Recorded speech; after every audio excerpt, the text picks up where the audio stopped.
యేసుక్రీస్తు ఉన్నతమైన, ఘనమైన, బలమైన, సాటిలేని, శ్రేష్టమైన యేసుక్రీస్తు ప్రభువారి నామములో మీ అందరికీ నా యొక్క హృదయపూర్వకపు వందనాలు తెలియజేస్తున్నాను. దేవునికి స్తోత్రం. అందరూ ఒకసారి వందనాలు చెప్పండి. ఆమేన్.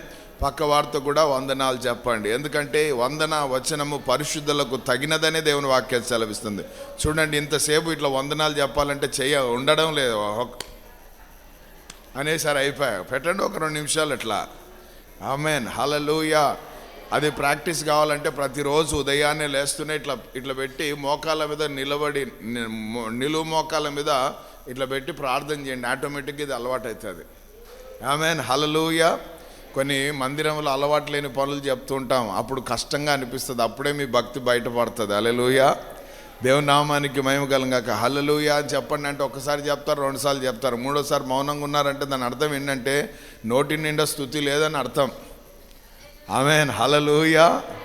ప్రతి దానికి హల్లెలూయా చెప్తున్నారంటే ప్రతి దాంట్లో అంటే దేవుని వాక్యాన్ని వింటూ దాన్ని అర్థం చేసుకుని వందనాలు హల్లెలూయా చెప్తున్నారంటే శృతి ఉందని అర్థం. దేవుని నామానికి మహిమ కలుగును గాక. మన పెదవులు ఎల్లప్పుడూ దేవుని స్తుతిస్తూ ఉండాలి. అందుకే కీర్తనకారుడు అంటాడు ఏమని, నేనెల్లప్పుడూ యెహోవాను నిత్యము ఆయన కీర్తి నా నోట నుండున్. నిత్యము ఆయన కీర్తి అట్లా మనకు వాడుకైపోవాలా, చప్పట్లు వాడుకైపోవాలా, స్తోత్రాలు వాడుకైపోవాలా, ఆరాధన వాడుకైపోవాలా. అన్నిటికంటే గొప్పది ఆయన సన్నిధిని అనుభవించడం వాడుకైపోవాలి. దేవుని బిడ్డ. హల్లెలూయా. ఆమేన్. ఈరోజు ప్రభు మనతో మాట్లాడబోతున్న అంశం కొలసీయులకు రాసిన పత్రిక 3వ అధ్యాయము 1 నుండి 4 వచనాలు మనం చదువుకుందాం. కొలసీ 3:1-4. మీరు క్రీస్తుతో కూడా లేపబడిన వారైతే పైనున్న వాటినే వెతుకుడి. అక్కడ క్రీస్తు దేవుని కుడి పార్శ్వమున కూర్చొని ఉన్నాడు. పైనున్న వాటి మీదనే గాని భూ సంబంధమైన వాటి మీద మనస్సు పెట్టుకొనకుడి. ఏలయనగా మీరు మృతి పొందితిరి, మీ జీవము క్రీస్తుతో కూడా దేవుని యందు దాచబడి ఉన్నది. మనకు జీవమై ఉన్న క్రీస్తు ప్రత్యక్షమైనప్పుడు మీరును ఆయనతో కూడా మహిమ యందు ప్రత్యక్షపరచబడుదురు. అందరూ ఆమేన్ అని చెప్పండి. హల్లెలూయా. ఈరోజు ప్రభు మనతో మాట్లాడబోతున్న అంశం పైనున్న వాటిని వెతకినవారు. పరిశుద్ధ గ్రంథములో కొంతమంది చాలా విలువైన వాళ్ళు, చాలా అద్భుతమైన వారు. వాస్తవంగా చూస్తే, సహజంగా చూస్తే వాళ్ళు మనలాంటి వాళ్ళే, మనలాంటి స్వభావం కలిగిన వాళ్ళే. మనకున్న బలహీనతలు వాళ్ళకు కూడా ఉన్నాయి, మనకున్న ఆలోచనలు వాళ్ళకు కూడా ఉన్నాయి. మనం నడుచుకున్నట్టు, మనం ప్రవర్తించినట్లు, మనం జీవించినట్లు వాళ్ళు కూడా జీవించారు. కానీ వాళ్ళకున్న ప్రత్యేకత ఏంటంటే వారు పైనున్న వాటిపైన వాళ్ళు మనసు పెట్టుకొని ఉన్నారట. Praise the lord. హల్లెలూయా. వారు పైనున్న వాటిని వెతికారు. దేవునికి స్తోత్రం. పైన ఎవరున్నారు అంటే ఇక్కడ చెప్తాడు, తండ్రి కుడిపార్శ్వమున యేసయ్య కూర్చొని ఉన్నాడు. ఆమేన్. అంతేకాదు మనమందరము మృతులము. దేని ద్వారా మృతి చెందాము మనం అంటే బాప్తిస కార్యక్రమం ద్వారా మృతి చెందాము మనం. బాప్తిస కార్యక్రమం ఏ కార్యక్రమం అంటే సమాధి కార్యక్రమం అది. హల్లెలూయా. ఆయన మరణ పునరుత్థానములలో పాలు పొందిన కార్యక్రమం అది. కాబట్టి బాప్తిసములో మనం పాలు పొందిన మనం అందరం మృతులం. అంటే ఈ లోక సంబంధంగా మనలో స్పర్శ పోయిందన్నమాట. లోక సంబంధమైన విషయాలు, లోక సంబంధమైన ఆలోచనలు, లోక సంబంధమైన తలంపులు, లోక సంబంధమైన ఉద్దేశాలు ఇవన్నీ కూడా చంపబడ్డాయి. దేవునికి స్తోత్రం. హల్లెలూయా. వాటన్నిటిలో మనం మరణించిన వారం క్రీస్తుతో మనం లేచాం. దేవునికి స్తోత్రం. ఇప్పుడు మన జీవం ఎక్కడుందో తెలుసా? యేసయ్యలో ఉందని వాక్యం చెప్తుంది. కాబట్టి మన జీవం అంతా ఎక్కడ పెట్టాడు తండ్రి అయిన దేవుడు? యేసయ్యలో పెట్టాడు. కాబట్టి పైనున్న వాటిని మనం చూస్తున్నప్పుడు మనకు ఎవరు కనబడుతుంటారంటే యేసయ్య ప్లస్ నీ జీవం, రెండు కూడా ఆయనలోనే ఉన్నాయి. హల్లెలూయా. అందుకే పైనున్న వాటిపైనే మనసు పెట్టండి, పైనున్న వాటినే మీరు వెతకండి. దేవుని నామానికి మహిమ కలుగును గాక.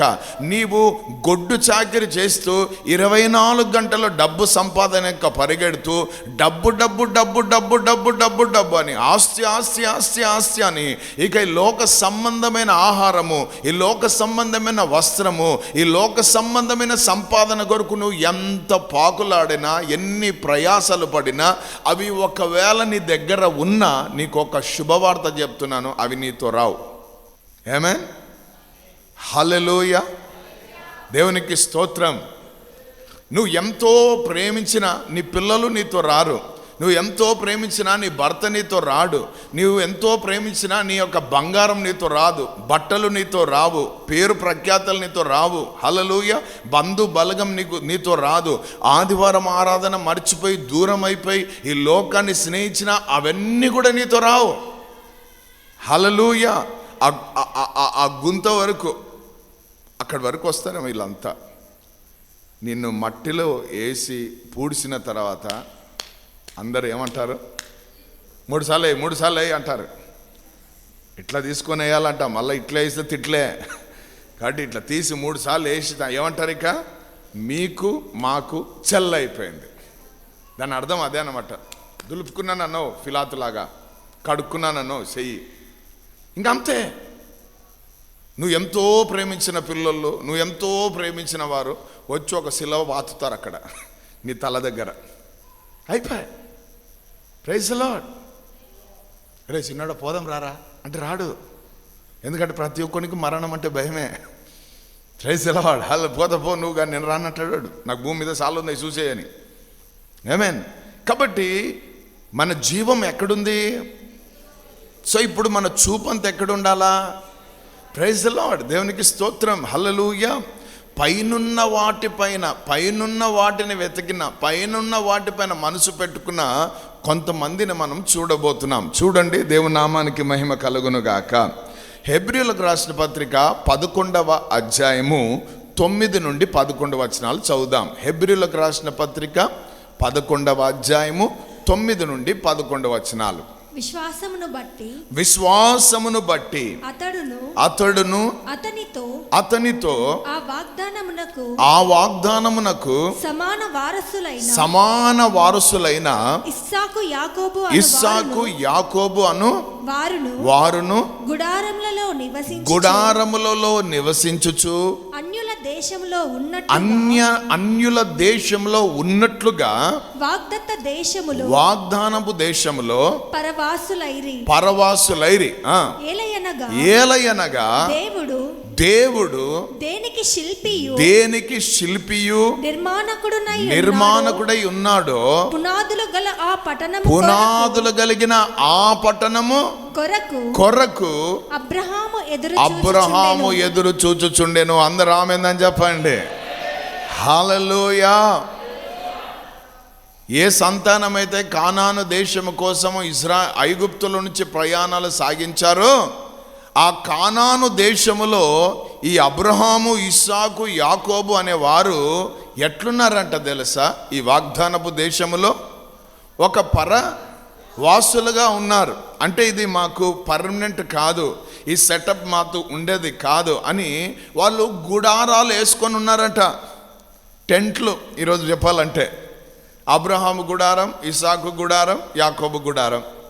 మళ్ళా వాళ్ళు ఏమైనా లేనోళ్ళ అంటే మామూలు కాదు, వాళ్ళు షౌకారులు. ఆమేన్. దేవునికి స్తోత్రం. రాజులే అంటారు, అయ్యా అబ్రహామా నీవు మా ఎదుట, నీవు మా మధ్యలో మహారాజువై ఉన్నావయ్యా. నీవు రాజులు చెప్తున్నారు, రాజ్యాల మీద అధికారం కలిగిన వాళ్ళు చెప్తున్నారు. ఒక విశ్వాసం కలిగిన అబ్రహామును చూచి ఏమని చెప్తున్నారు? నీవు మా మధ్యలో మహారాజువై ఉన్నావయ్యా. రాజుగారికి ఇల్లు కట్టుకోవడం ఎంతసేపు? ఆమేన్. హల్లెలూయా, దేవునికి స్తోత్రం. ఈ రూట్లో ముఖ్యమంత్రి గారు వస్తున్నారని చెప్తే చాలు, రాత్రి లేని రోడ్ అంతా పడుతుంది. రాజుకున్న పవర్ అదన్నమాట. రాజు బండిట్లు ఎగరొద్దు, ఆమె ప్రజలది ఎంత ఎగిరినా పర్లేదు, దేవుని స్తోత్రం. కానీ ఎందుకంటే ఆయన రాజు కాబట్టి. ఆమె అబ్రహాము, ఇస్సాకు, యాకోబులు అన్నీ కలిగిన వారు, కానీ వాళ్ళ చూపు ఉంది చూడు, వాళ్ళ ఆలోచించే విధానం ఉంది చూడు, చాలా డిఫరెంట్గా ఉంది. ఆమె వాళ్ళ చూపు, వాళ్ళ ఆలోచన, వాళ్ళ మనసు అంతా కూడా పునాదులు కలిగిన ఆ పట్టణం వైపు వారు చూస్తున్నారు. దేవుని బిడ్డలారా, ఆమేన్. దేని వైపు చూస్తున్నారు? పునాదులు కలిగిన పట్టణం వైపు. అంటే వాళ్ళ దర్శనం అంతా కూడా దేవుని రాజ్యం. ఆమేన్. వాళ్ళ దర్శనం అంతా కూడా ఆ పరలోకం. వాళ్ళ దర్శనం అంతా కూడా దేవుడు నివసించే ప్రాంతం. అక్కడికి వెళ్ళాలి, అక్కడ నివసించాలి. అది మనకు పర్మనెంట్ హౌస్. ఇక్కడ రెంట్ హౌస్లు ఉన్నా పర్లేదు, దేవునికి స్తోత్రం, హల్లెలూయా, ఆమేన్.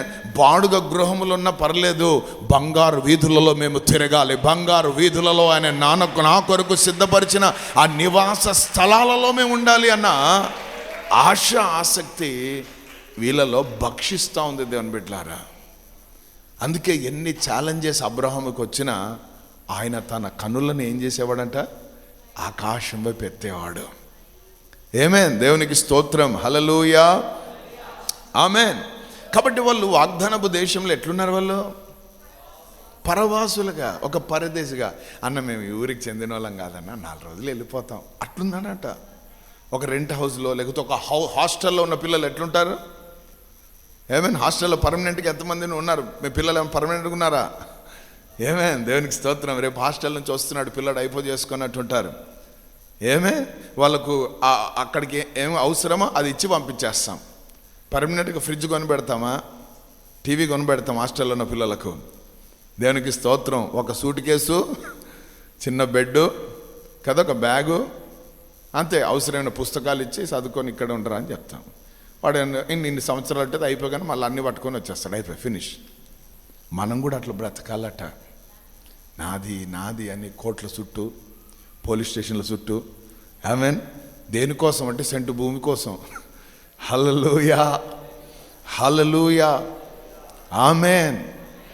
అయితే ఒక మాట చెప్తాను, నువ్వు దానికోసం పాకులాడవలసిన అవసరం లేదు. మొదట ఆయన రాజ్యాన్ని, నీతిని వెతకడం ప్రారంభిస్తే ఆయన అన్ని కూడా మన కాళ్ళ దగ్గర తెచ్చి పెడతాడు. దేవుని బిడ్డలారా, హల్లెలూయా, ప్రైజ్ ది లార్డ్, ఆమేన్. మనం కట్టని పురములలో మనం నివసిస్తాం, మనం వేయని తోట ఫలాలు మనం తింటాం. దేవునికి స్తోత్రం. ఎందుకంటే ప్రతి కూడా క్రీస్తు యేసులో సప్లై అవుతూ ఉంటుంది. మన ప్రతి అవసరత క్రీస్తు యేసు మహిమలో తీర్చబడుతుంటుంది. అయితే మన ఫోకస్ అనేది చాలా ప్రాముఖ్యం, మన దర్శనం అనేది చాలా ప్రాముఖ్యం, మనం చూస్తున్న విధానం చాలా ప్రాముఖ్యం. దేన్ని చూస్తున్నావు? శాశ్వతమైన వాటిని చూస్తున్నావా, అశాశ్వతమైన వాటిని చూస్తున్నావా? దేని వైపు నీవు మనసు పెట్టుకొని ఉన్నావు? ఈరోజు దేని వైపు నువ్వు చూస్తున్నావు అన్నది చాలా ప్రాముఖ్యం. అబ్రహాము పిలువబడిన తర్వాత అతడు పునాదులు కలిగిన పట్టణం వైపు అతడు చూడడం ప్రారంభించాడు. దేనికి శిల్పాకారుడై ఉన్నాడో దేవుడు, ఏ పట్టణమైతే నిర్మించబడిందో, ఏ ప్రాంతం అయితే చేయబడిందో దాని వైపే. ఆమేన్, హల్లెలూయా. ఎందుకయ్యా అన్యుల్లాగా నువ్వు చేయడం లేదు, అన్యుల్లాగా తిరగడం లేదు, తినడం లేదు, నిద్రపోవడం లేదు, అన్యుల్లాగా నువ్వు ఈ లోకాన్ని నమ్ముకోలేదు? ఏంటి నువ్వు అందరికీ ప్రత్యేకంగా ఉండి అందరికీ ఒక వేరేగా ఉండు, నువ్వు ఎందుకు ప్రవర్తిస్తున్నావు అని అంటే నువ్వు చెప్పాలి, ఈ లోకం నాకు శాశ్వతమైంది కాదు, నాకు పర్మనెంట్ కాదు, నాకు ఒక దేశము దేవుడు, ఒక రాజ్యాన్ని ఉంచాడు, దాని కొరకు నేను ఎదురు చూస్తున్నాను. ఆమేన్, హల్లెలూయా, దేవునికి స్తోత్రం.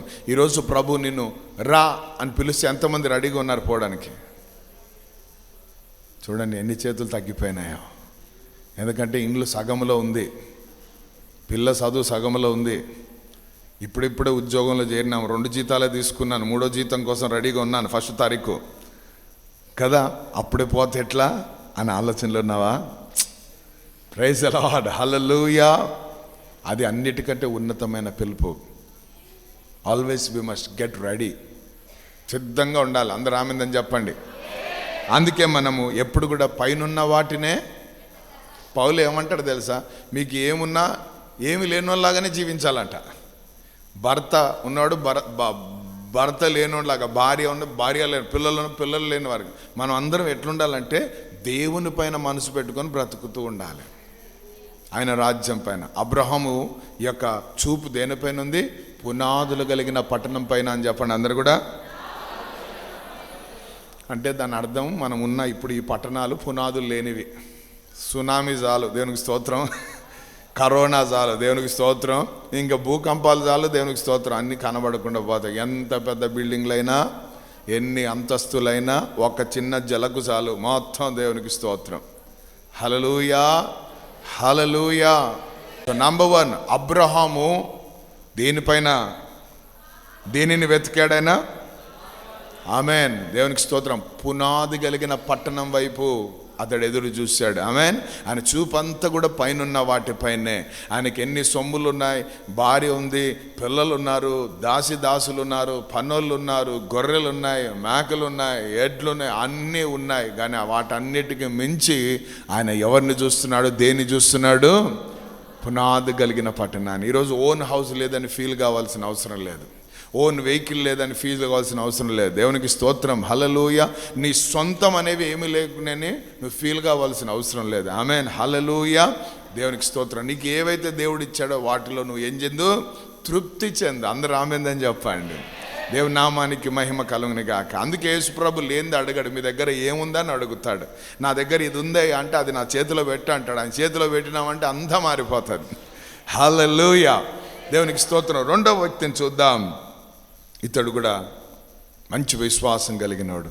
ఇతని చూపు కూడా ఎవరిపైన పెట్టాడు తెలుసా? చూడండి, కీర్తన 27వ కీర్తన 4వ వచనం. 27వ కీర్తన 4వ వచనం.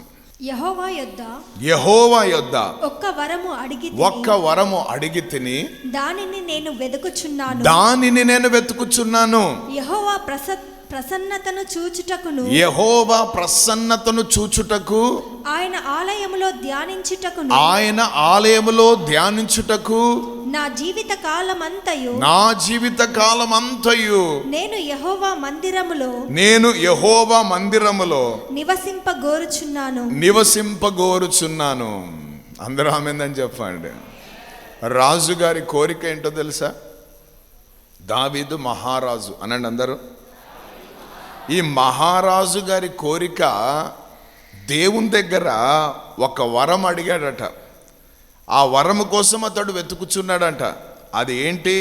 యెహోవా ప్రసన్నతను చూచుటకును ఆయన యందు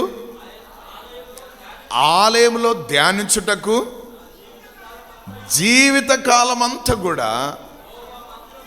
ఆమేన్, దేవునికి స్తోత్రం. ఆయన మందిరములో నివసించాలని వెతుకుచున్నాడు. అంటే ఇంకొక మాట చెప్పాలంటే, ఇంత మాట ఒక్క ముక్కలో చూడాలంటే ఆయన సన్నిధినే కోరుకుంటున్నాడు ఆయన. ఆమేన్, నీ సన్నిధే నాకు పెన్నిదయ్యా అంటున్నాడు. హల్లెలూయా. దావీదు హృదయములో మందిరము కట్టాలని కోరిక ఎందుకు వచ్చిందో తెలుసా? దావీదు ఏంటో, దావీదుకి ఎంత డబ్బుందో, దావీదుకి ఎంత పలుకుబడిందో, దావీదు ఏదైనా చేయగలడని చెప్పుకోవడానికి కాదు. Praise the lord. ఎక్కడో ఊరి వెలుపల ఉంది ఆ యొక్క దేవుని మందసపు పెట్టె. ఆ ఎక్కడో గుడారం వేసుకొని ఉంది దేవుని యొక్క మందిరం. కాబట్టి అది అరణ్యంలో, ఎడారిలో ఉండొద్దు. అది మన గ్రామములో, మన పట్టణములో, మన దేశంలో, మన మధ్యలో ఉండాలి అన్న ఆసక్తితో అతడు భక్షింపబడి దేవుని మందిరాన్ని ఆ ప్రాంతంలో నిర్మించాలని చూశాడు.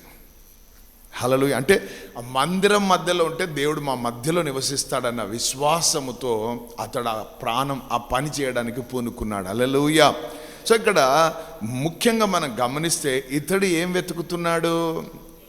దేవుని సన్నిధిని వెతుకుతున్నాడు. ఆమేన్, హల్లెలూయా. ఆయనకేం తక్కువ ఉందా? రాజుగారికి అన్నీ ఉన్నాయి. Praise the lord. భార్యలు ఉన్నారు, పిల్లలు ఉన్నారు, దాసీలు ఉన్నారు, ఆమెన్, మంచి భవనం ఉంది, కోట ఉంది కదా, చప్పట్లు కొడితే ఎస్ బాస్ అనే వాళ్ళు ఉన్నారు. ఆమెన్, ఊరికే కూర్చుంటే పనులు జరిగిపోతాయి. అంత ఉన్నా ఇతని పిచ్చి ఏంటో తెలుసా? ఇతడు దేవుని దగ్గర వరం ఏమడుగుతున్నాడో తెలుసా? అయ్యా, అందరిపైన నాకు ఆధిపత్యం, అందరి మీద నాకు శక్తిని, అందరినీ నేను ఏలాలి, ప్రపంచాన్ని నేను ఏలాలి. ఇటువంటి ఏం రాలేదు ఆయనకు. ఆయన అంత కోరుకుంది ఏంటో తెలుసా? నీ సన్నిధి నాకు పెన్నిదయ్యా, నీ సన్నిధి కావాలి నాకు. ఆమేన్, హల్లెలూయా. కాబట్టి మనము దీని ద్వారా నేర్చుకోవాల్సింది ఏంటంటే, నీవు ఉదయాన్నే లేస్తూనే ప్రభు వాగ్దానం చేశాడు, ఉదయమున సంతోషము కలుగును అని వాగ్దానం చేశాడు. సాయంకాలం నీకు ఏడుపు వచ్చింది, అది రాత్రి నిలిచి ఉన్నది, అయితే ఉదయాన్నే నీకు సంతోషం కలుగుతుంది అన్నాడు. ఏ రీతిగా అనంటే, ఉదయాన్నే లేస్తూనే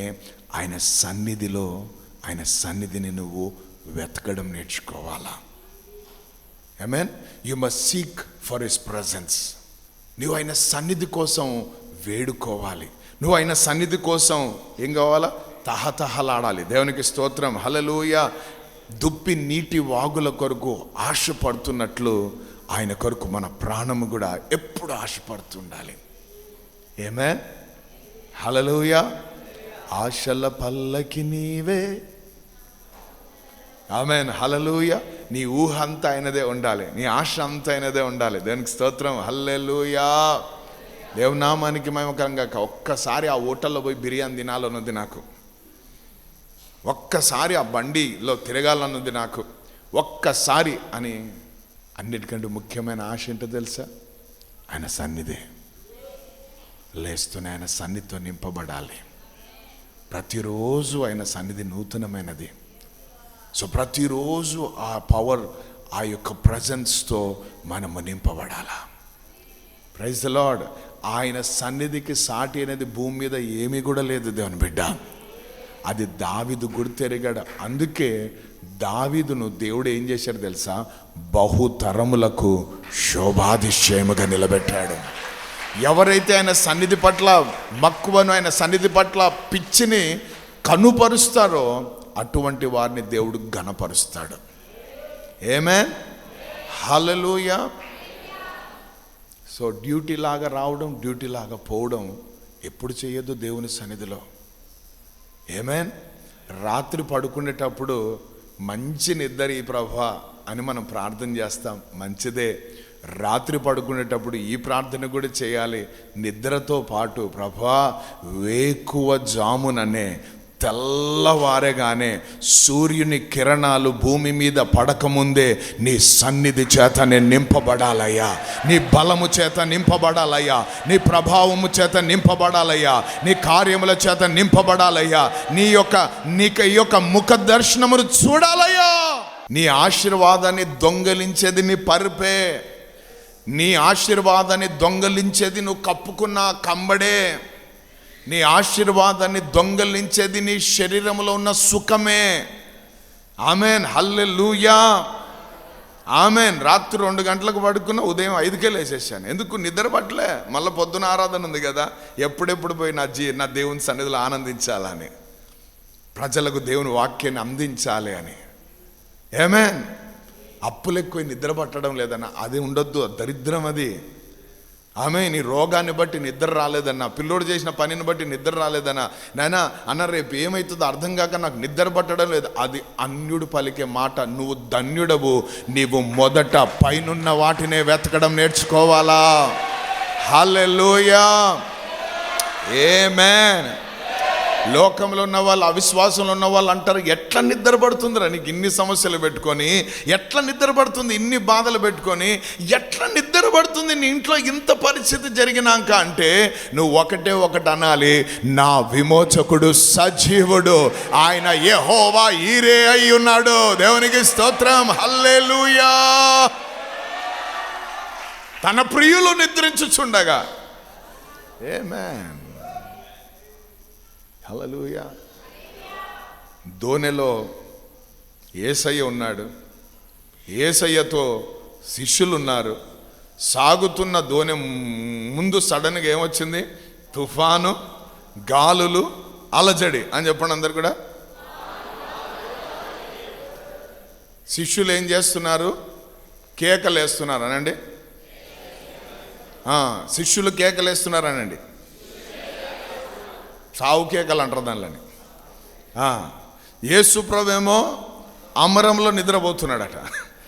ప్రైజ్ ది లార్డ్. ఉయ్యాల ఊపినట్టుంది ఆయనకి ఇవన్నీ. Praise the lord. హల్లెలూయా. దేవునికి స్తోత్రం. వెంటనే ఆయన నిద్ర డిస్టర్బ్ చేశారు. అక్కడ వచ్చి, అయ్యా మేము నశించిపోతున్నాం, నీకు చింత లేదా అంటున్నారు. Praise the lord. Hallelujah, hallelujah. చింతించొద్దు అని చెప్పే నాకెక్కడి నుంచి వస్తుందిరా చింత? Praise the lord. దేవునికి స్తోత్రం. చింతను వింతగా మార్చే దేవుణ్ణి నేను అని యేసు ప్రభు లేచి వీటిని అన్నింటినీ గద్దించే లోపల వీళ్ళని కూడా గద్దించాడు. అల్ప విశ్వాసాలని. ఎక్కడుంది మీ విశ్వాసం అని? హల్లెలూయా. ఎందుకు గద్దించాడు అని అంటే ముఖ్యమైన ఉద్దేశం ఏంటో తెలుసా? నా సన్నిధి మీకు తోడుగా ఉంటే మీరు ఎందుకు భయపడ్డారు? నా సన్నిధి మీకు తోడుగా ఉంటే ఎందుకు దిగులు పడ్డారు? నా సన్నిధి మీతో తోడుగా ఉంటే మునుగుతుందా దోనే? హల్లెలూయా. మునగదు, తునగదు. దేవునికి స్తోత్రం.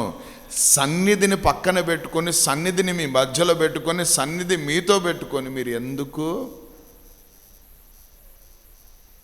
ఆ 15 నిమిషాలు అనండి అందరు కూడా, అరగంట అనండి, ఆ 45 నిమిషాలు అనండి, దిక్కులు తిరిగానండి. నీ సన్నిధే పెన్నిది దేవా, నీ సన్నిధే పెన్ అంటే ఆరాధనలు అట్లా వింటారు కొంతమంది. ఆమేన్, మంచిదే, అంతవరకే. బయటికి రాగానే అక్క నీ పిల్లోడిని ఎవరో కొట్టారంట. కొట్టారా? ఎవరు వాళ్ళు? ఏమొచ్చింది అక్కడ? Praise the lord. అయిపోయా. హల్లెలూయా. కొంతమంది అంటుంటారు మందిరంలో ఉన్నంత వరకు ఎంత బాగుంటుంది తెలుసన్న, మందిరం దాటిపోయినాక అబ్బానా అప్పుడే అయిపోయింది ఆరాధన, ఇంకా కొంతసేపు ఉంటే, ఇంకా అప్పుడైపోయిందా ఇంకా కొంచెం ఉంటే. ఎందుకంటే ఇక్కడ నెమ్మది దొరుకుతుందన్న, బయటికి పోతే దొరకడం లేదన్న అంటుంటారు. కానీ మీకు ఒక సీక్రెట్ చెప్తున్నాను, పైనున్న వాటిని మీరు ఎతకడం ప్రారంభిస్తే నరకానికి పోయినా కూడా మీకు నెమ్మదిగానే ఉంటుంది. ఎందుకంటే దేవుడు సన్నిధి మీతో ఉంటుంది కాబట్టి. హల్లెలూయా. దేవునికి స్తోత్రం. ఇరుకులు, ఇబ్బందులు, దేవునామానికి మహిమ కలుగును, ఏవి వచ్చినా నెమ్మదే ఉంటుంది. ఎందుకు? ఆయన శాంతి ప్రదాత. దావీదు ఆయన సన్నిధిని కోరుకున్నాడు. ఎందుకంటే దావీదుకు తెలుసు ఆయన సన్నిధిలో సంపూర్ణమైన సంతోషము గలదని. సన్నిధితో పాటు ఆయన నివసించే ప్రాంతంలో ఆయన వాక్యాన్ని ధ్యానించాలన్న ఆశ ఉందట ఆయనకి. అంటే ఆయన మాటలు ఆయనకే చెప్పాలని ఉందట. Praise the lord. హల్లెలూయా. మనం ఒక మాట చెప్పింటాం మన పిల్లలకు, కొనిస్తాలే అని వింటాం. కరెక్ట్గా మాట వచ్చినప్పుడు, ఆ పరిస్థితి వచ్చిన పిల్లలు అడుగుతారు, నాకు కొనియావా అంటాం. అప్పుడు మనం ఏమంటాం? వద్దులే అంటాం. వాళ్ళు ఏమంటారు? కొనియాలంటారు. వద్దులేరా బాబు అంటాం. నాకు కొనియాల. మరి ఎందుకు చెప్పినావు నువ్వు? కొనిస్తానని ఎందుకు చెప్పావు నువ్వు అని ఇంకా వాళ్ళు తిరగబడతారు మన మీద. ఆ మాట ఎప్పుడైతే అంటారో మనకు కొంచెం అటు ఇటు అవుతామా గామా? ఎందుకు? ఊరికైనా చెప్పినాను అయ్యవినికి. ఆకాశమందు నీవు తప్ప నాకెవరున్నారయ్యా, ఈ లోకములో నీవుగాక వేరే ఆశే లేదయ్యా. ఆకాశమందు నీవు తప్ప నాకెవరున్నారయ్యా, ఈ లోకములో నీవుగాక వేరే